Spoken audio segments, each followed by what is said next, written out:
You're listening to the Sales Development Podcast, the only audio forum focused and dedicated 100% to sales development.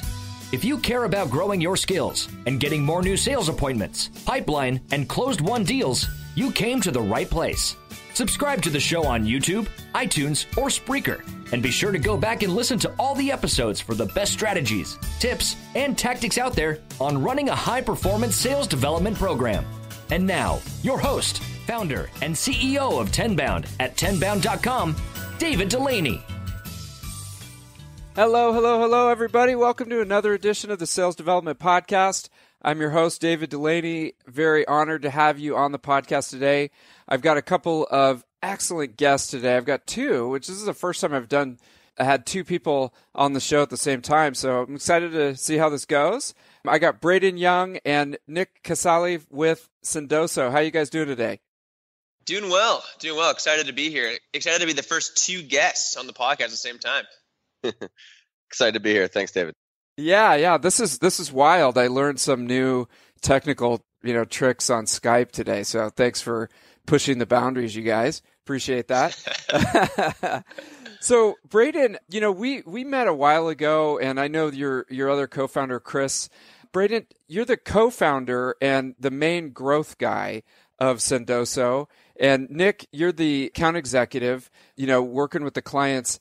Braydan, could you give us a little background on Sendoso, how you came up with the company and what brought you guys to where you are today? Yeah, absolutely. Like head of growth guy, basically all things sales, right? So I think I'm also like pseudo HR guy too. So the title changes with the day, right? As sort of as we keep growing Sendoso. But to sort of give you a background as to like how we kind of ended up at Sendoso. So we started about 3 years ago. We actually started with a company called Coffee Sender first, like sending out Starbucks e-gift cards. We thought it was actually kind of a cool way to try to get in front of a prospect or something a bit different. Like, hey, like here's a $5 gift card to Starbucks. And then that quickly grew to people asking like, hey, like how can we do Dunkin' Donuts, or how can we do other things besides just, a $5 digital card?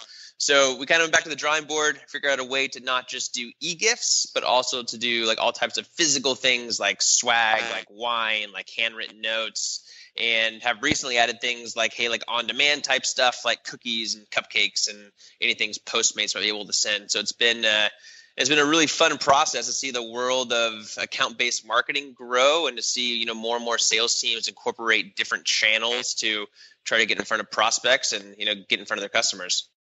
Yeah, this is amazing. And I think you guys are way, right at the head of a trend that's happening, in that people seem to be kind of inundated with phone calls and emails, and companies out there looking for something different to get in front of prospects. So that's kind of what you guys provide, right?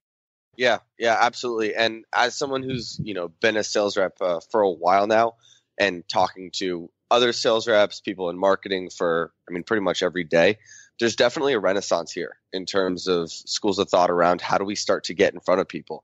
And I think we're seeing email become, the inbox is more inundated than ever. And it's just harder, even if you have an actual valuable solution for the person you're reaching out to get their attention. So people are starting to get more and more creative in terms of, how do we get in front of that prospect? How do we think of new and creative ways to really get our messaging and give ourselves a chance to go in there and make that sale? Yeah, Nick, thank you. That just reminds me, like back in the day, you'd have to set up like a assembly line of like packages and, send out like 10 books or something like that yourself as the sales rep. So how does it work in your system where, I'm assuming that you can just like press a button or select something online and then it goes out. How does that work? Yeah, and it's funny you say that. Last company I was at, all the sales reps had to do that. So we got all these manila envelopes, we packed them with magazines, wrote our own handwritten notes. And I think that's really one of the key challenges here is direct mail is something that everyone knows they should be doing, right? Everyone has sent that handwritten letter. You see the value of it. You know the value if you've gotten one. The challenge for companies today is, how do you operationalize, and scale direct mail? And when it comes down to it, what we've done is really just made it a technology platform and made it super simple where this plugs right into Salesforce. outreach sales loft for your reps so that you can go in and just in a matter of clicks and typing out that handwritten message, send a handwritten letter, send something super personalized, but just in a couple of seconds so that you can still be, a high output SDR or BDR, whatever term you use, and still, not break from your day-to-day flow to go take 10 minutes to write a letter, put it in the mail, and, then have to run back to your desk and get back into it. Yeah, I think a lot of the most successful BDRs, LDRs, SDRs, like that we see, that we work with, will incorporate, some sort of gifting. Let's say it's a handwritten note into like their overall flow, right? Like maybe step 1 is make a phone call. Step 2 is a LinkedIn message. Step 3 is a message from the CEO. And maybe like their 7th or 8th step is, a really good handwritten note or a really cool piece of content that like makes sense to like that individual. Like the more personalized, the better. So the more companies we see going that direction that are kind of incorporating those sorts of flows are having better success and better metrics and kind of just having more shots at goal and closing more deals, et cetera. Yeah. I mean, what have you guys seen? Like, say there's an SDR out there who's listening to this. What have you guys seen work well as far as different things that you could potentially send people or, different swag and things like that have opened some doors for you? Yeah, or not work well, right? Yeah. Let's talk about that too. Both. Yeah. Nick had a couple good ideas he wrote down. Yeah, so one of my favorite sends, we like to use the term sends, is we actually enable you with the Sendoso platform to send handwritten notes but also post-it notes. So you can do a handwritten post-it note and attach that to a piece of content. So all you do is click to upload a PDF, and then we'll throw a handwritten post-it note on that PDF. So one of the most clever ones I saw that I actually stole from this SDR as well was the rep took a selfie and then uploaded that PDF and wrote a post-it note on that selfie that said like, "Hey, I know I've been sending you a bunch of emails. Wanted to let you know, want to introduce myself and show you that I'm a real person here, not a bot. Would love to chat about this." Nice. So the selfie was actually like printed out, and then there was a post-it note on the selfie and sent out to the prospect. Yeah, it's exactly correct. Okay, that's crazy. We've seen that done also like on like a sheet cake, like someone like printing their face on a sheet cake. We've seen it done like via piñatas. I mean, like I think the very best things that we've seen done are ones that involve like almost like a group think type thing, right? Where like something arrives in the office and it's like, what is this? Like who's sending this? Like we've seen like a piñata be sent before, which was awesome. And then all the way down to more simple things like doing cookies or cupcakes or having Postmates like show up to the office with, champagne and orange juice, like things like that. Like there's some like the ones that involve more than just that your one target are typically the best ones, since most decisions are made by 3 to 4 people these days. Okay, so group gifts that brings everybody into the kitchen, or kind of brings everybody together, and then it's branded with your company, and they're going, "Oh, how cool of Sendoso to send this," or something like that. Yeah, like who sent us the bottle of bourbon? Got it. Okay. And then, what else? What are some other things that we could send, or things that you've seen work? Yeah, I think that where we started was a lot on the e-gift side, and so I'll give you kind of 2 examples here. Like we've seen e-gifts work really well and really poorly. So to kind of start like on the really well side of things. So e-gifts work really well when it's like, hey, like before a demo, you send over like, hey, like, go grab coffee on me, or my favorite, like not used enough lunch and learn type thing. Like, hey, here's $10 at Chipotle, like go grab Chipotle and, let's have a phone call at 12. Like stuff like that is really well done because you're kind of incorporating like the phone call and you're getting them excited to kind of talk to you, and it totally changes the conversation and when they hop on that demo. Where we've seen it not work well is when you attach an e-gift to like a really long email where it's like, hey, this is why I want to talk to you, and by the way, here's a coffee on me. Like people aren't going to respond to that. It's like that was kind of one of the biggest challenges we had in Coffee Center, where these emails go out where they just didn't make sense, and they were supposed to get back to you because you sent $5 to Starbucks. It just didn't happen. So when you kind of incorporate, that into an actual event, like a demo or like a disco call or something like that, and you're like saying, hey, go grab something and then let's chat, it really does a good job to kind of, get that person on the phone, we've seen.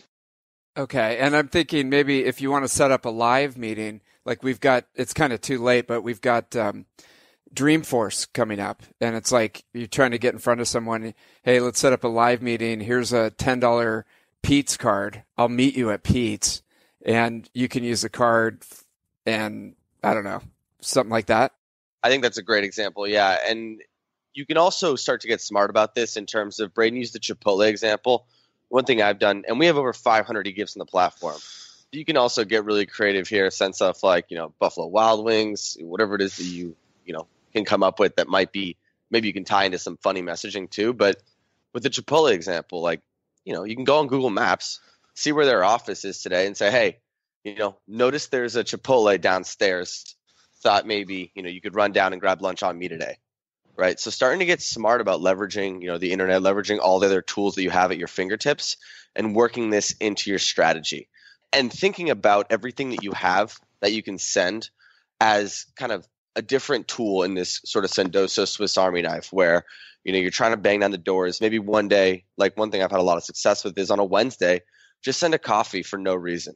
Like, hey, wanted to help you get over hump day. Here's a coffee. You don't even have to have a good call to action there, right? But you're just starting to differentiate. One of the more creative sends you're asking earlier, David, that I've seen is we also have an Amazon integration. So what you can do is actually right from Amazon, you can purchase something with Sendoso credit. It'll get sent to our warehouse, repackaged, and then you can add a handwritten note. So one thing that I saw an SDR do that I thought was brilliant is the prospect he was talking to went to Stanford. They had a big game that weekend. So he sent him a cool pair of these Stanford Strideline socks right from Amazon and said, hey, good luck this weekend against, I think it was Oregon. Good luck this weekend. I'll be pulling for you guys. And he set a meeting right away with that. I love that. That's brilliant. Stanford, Oregon. That's a good one. No, I love that. I mean, that's so creative and it gets right ahead of it. When it goes to the warehouse, does someone sit there and write a note? I mean, I don't want to give away your secret sauce, but how does it get a handwritten note if it comes right out of the computer? Yeah, we have them locked in a back room, and they're writing notes all day long. So basically, the way that we did it was we can scale it up and down by having note writers that are around the country. And what we try to do with every handwritten note that's written is everyone who's writing those notes has gone through a writing sample because you don't want that writing to look like mine, like a 5-year-old. So it's actually have good handwriting.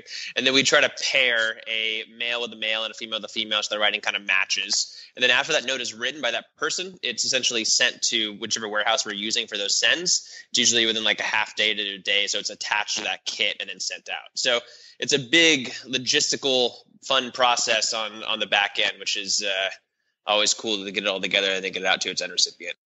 That's crazy. And yeah. I mean, I keep coming back, but it's like the way that you have to do this manually it's crazy. I mean, you have to sit there, write the notes, get the book, like pack up all the stuff. And in this process, I think also, I mean, like if your listeners aren't using Sendoso, I mean, like I would encourage them to like give it a shot on their own too, to kind of see the results that they can get. I mean, it's easy to order something off of Amazon, have it sent to you, and then add a handwritten note and send it out, or to try doing notes yourself. I think if you're able to do it solo, you can kind of see what the results are like, and then you can hopefully at some point you're just looking to scale it, come to us. Exactly. Yeah, it's funny. I had a guy named Stu Heineck on the show a while back who wrote How to Get a Meeting with Anyone. It's actually really good. If you guys check it out. And his whole philosophy is like contact marketing, where you take it down to the level of like a one-to-one personalization. So he's just totally opposite of just spray and pray, And one of the things that he came up with was he sent somebody a sword that was like engraved because the person was really into like Dungeons and Dragons or something like that. That's awesome. So he took this to the extreme, to the total extreme. So That is, I mean, so I have these, and Nick's going to laugh about this because I bring it up on every phone call, I think. I found these cookies forever ago where you can base these cookies off of people's LinkedIn profiles. And I've always wanted to send them out, and I haven't done it yet. But Nick's always like, why are you showing people that? And I'm like, this is the coolest idea ever. If someone sent me a cookie that was the shape of my face, I would for sure respond to that person. That is crazy. Oh, man, that is funny. And let me ask you this. If you look back, Braydan, I was looking at your profile. If you look back into your history, and if you were working, you were in recruiting for a while, right? And I was, yeah. Were you on the client side where you were trying to get with the companies?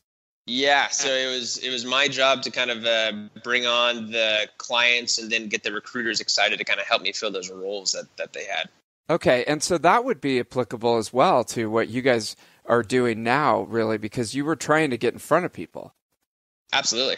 Okay, yeah, and so did this idea sort of come out of your frustrations with trying to set up meetings, or, you know, trying to come up with something creative to broker meetings from your past? So a lot of it came from so Chris, my co-founder, like he and I like both went to college together at a very small school up north called Chico, and we actually after we graduated we both went into sales, and it was kind of it was one of his ideas. I got to meet for a beer. So he was like, hey, I'm going to start sending out Starbucks gift cards in the mail to people. And at the time, I thought that was a great idea. So I started using it also where we'd drop in Starbucks gift cards, write a handwritten note, and send it out. And that quickly turned into trying to do it digitally. And it actually worked because like that was, I mean, close to 3+ years ago. And it was one of those things where it was a side project and it really helped us try to get in front of folks.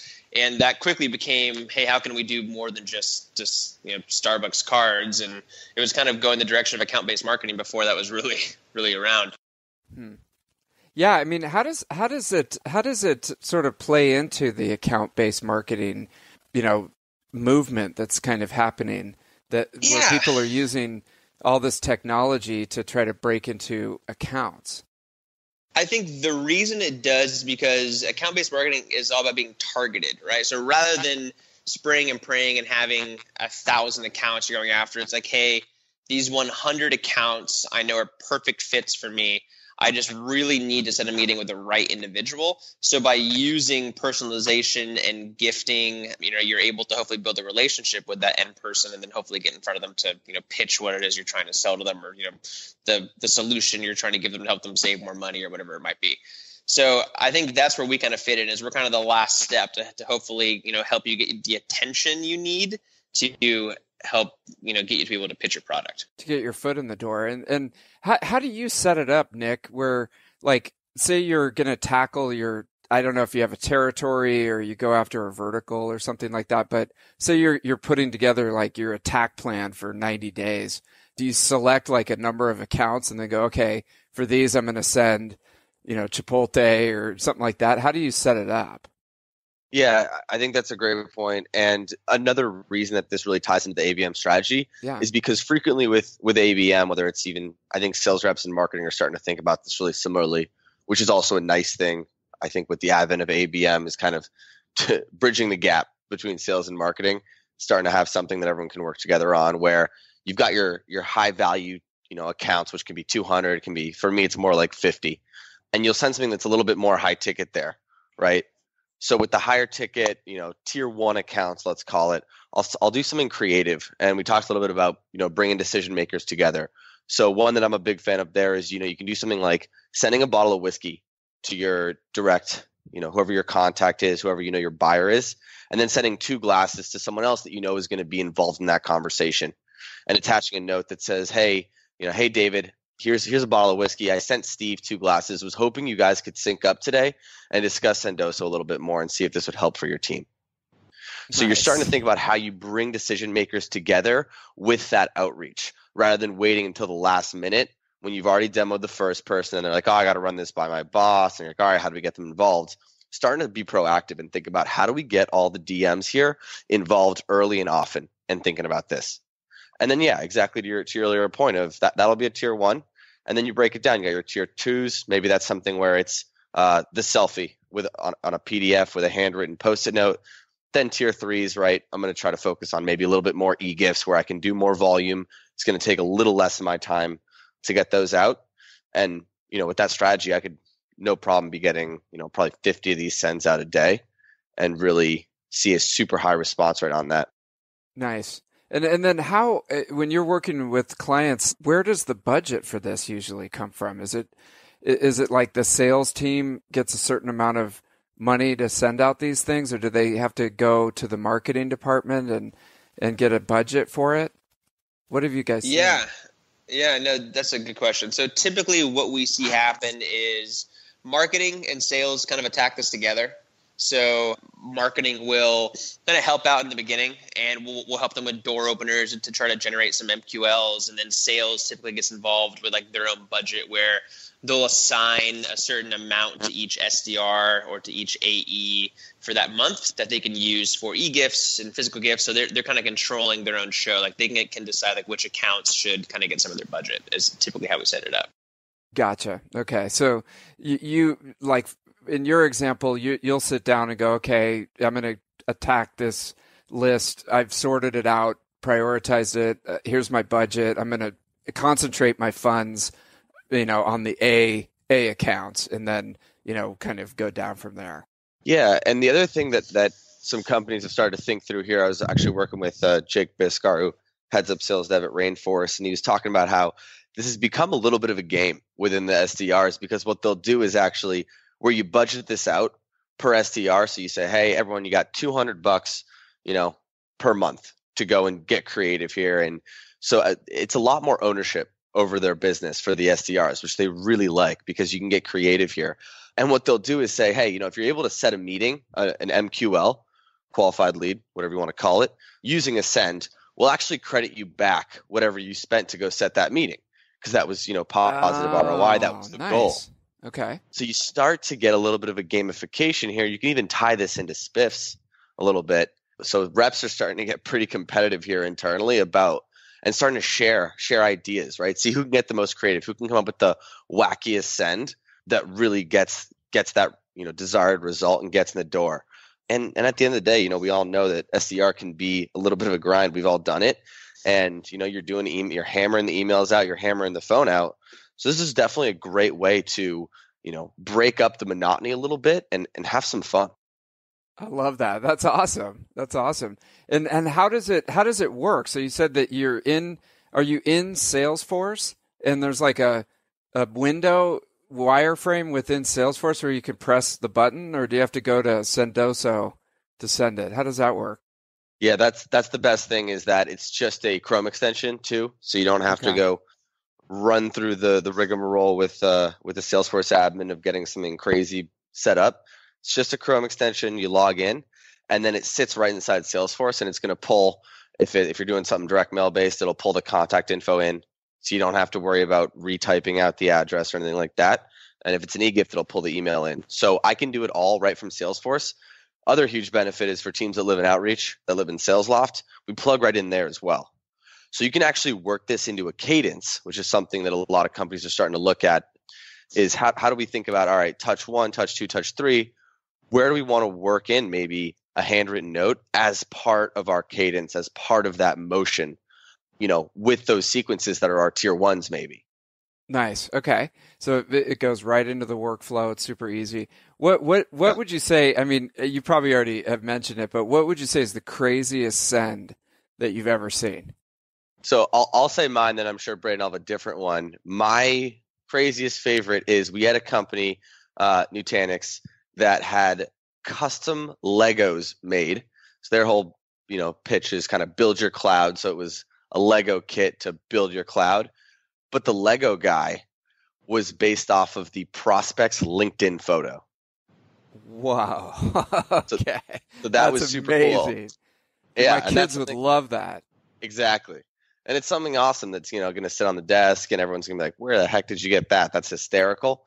So I think there's a ton of opportunity to work with marketing on this. Like Braydan said, kind of leverage some shared budget here, where sales can say, we've got these 50 tier 1s, talk to marketing, brainstorm together, start to bridge that gap between sales and marketing. So I'm sure Brayden's got another one. Amazing. So mine's a bit different, and I loved this because it was actually a sales team that did it, and the thought behind it was after they did a demo, their typical follow-up email would be printed out on a T-shirt or written out on a sheet cake and sent to them. And I just loved that strategy. So it would arrive like 1 or 2 days after, and the full follow-up email would be on this gigantic T-shirt. And like the idea behind it just cracked me up because like it would arrive in like a custom box with a note saying, "Hey, thanks so much for the demo." And it was a brilliant kind of philosophy. So that one is my favorite. I knew you thought I was going to say Mr. Pep Talk, which I thought about saying. No, that is the best. Everyone on the call, go in and order a Mr. Pep Talk for sure. Hey, everybody needs a pep talk, man. Absolutely. Everybody needs a pep talk. Oh, that's funny. You got another one, Nick? No. I've seen some really, really funny stuff. There's actually a great one on Outreach. Also did a blog post that was like the 10 best things that you can send. One that's pretty obvious is socks. Everyone's probably got branded socks lying around the office. Oh, I love so what's nice is we can intake that swag and inventory it for you so you can send it out on demand. But here's the bit that I thought was great. Someone sent out socks. The name escapes me. And the messaging that he included was, "Hey, want to set up a demo, and I know I'm going to knock your socks off, so I wanted you to have a fresh pair handy." Nice.